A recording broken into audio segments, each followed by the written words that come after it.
Are you thinking of buying a home in Northern Nevada and you have no idea where to start? Well, if so, you're in the right place.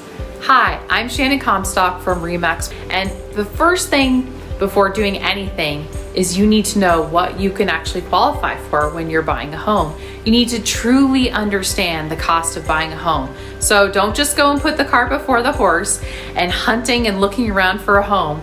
So your first step is meeting with a mortgage lender and getting qualified.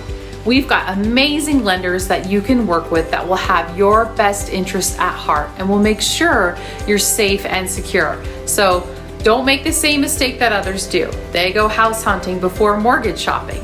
You need to consider, what's your down payment gonna be? What are the closing costs? What are the costs of the inspections or the appraisal or any other costs that may arise with your loan as well as purchasing a home?